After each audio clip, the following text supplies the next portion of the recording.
Today, spokespeople for inmates at the Stillwater Prison held a press conference in regards to the 9-hour peaceful protest that caused a lockdown Sunday evening. Yesterday, over 100 incarcerated people unanimously declined to return to their cells to draw attention towards what they believe are inadequate living conditions. The group cited lack of air conditioning, lack of access to clean water, showers, and to their families as reasons for their protest. Organizers from Minnesota Wrongfully Convicted Judicial Reform and Twin Cities Incarcerated Workers spoke on the prisoners' behalf this afternoon. Let's hear what they had to say. For years, Stillwater inmates has been complaining and writing the commissioner about the water conditions and the heat conditions that lie inside of Stillwater Prison. Yesterday, around early morning, I got a lot of calls from some of the folks that I support in B East. And they were telling me about how they had been on lockdown for the last 2 days and they just could not go back into that cell with no clean drinking water. They had to even shut off the ice machine.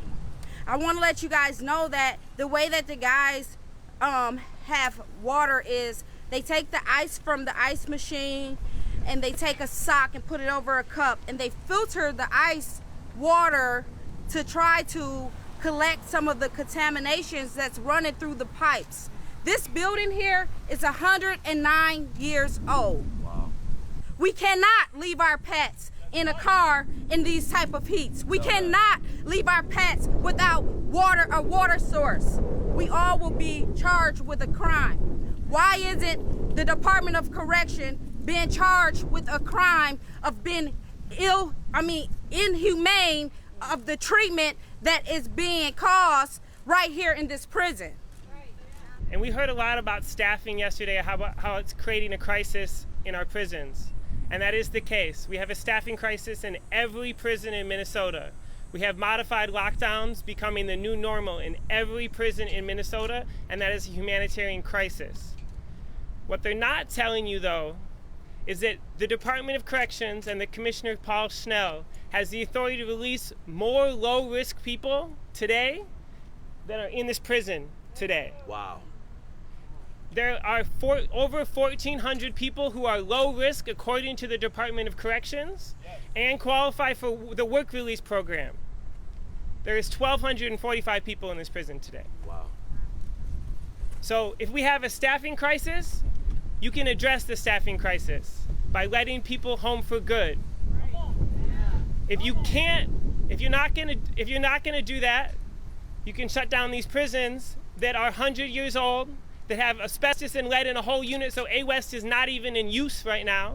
You don't have clean water, and the commissioner says, oh, the water's clean, we promise you, but they've never allowed an independent investigation to come in and test that water. Tell that. So you can say it, but you talk to the guards, you talk to the people in prison, which we do both, and they'll tell you they can get you a gallon of brown water if they wanted to. So there needs to be an independent investigation, and we need to stop the Commissioner of Corrections from spinning everything to mean something else. 1 in 4 people in the Department of Corrections could be released on an early release program by 2024, the end of 2024. 1 in 4 people. All right. Okay? This is the type of staffing solutions that we need, and it's the only staffing solution that's worked in the last decade. During COVID, we had a increase in staffing in a lot of places, including the DOC. They lost 430 some filled positions in the DOC. That's a lot of staff to lose. It's about 16%. But the DOC in that same time period actually lost 21% of their incarcerated people. Inmate to staffing ratios actually went down during COVID. What they're not doing, however, is planning for them to go back up. They're just saying, oh, it's gonna be fine. We have a rehabilitative plan.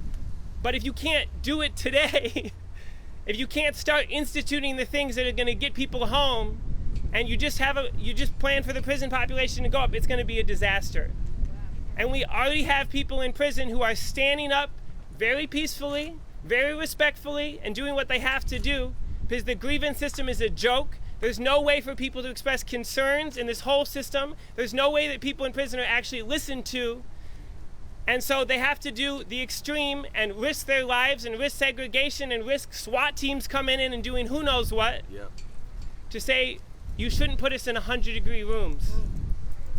You know what I mean? You should let us home. You should let the people have a way to get home early. And they can do that, and they're choosing not to.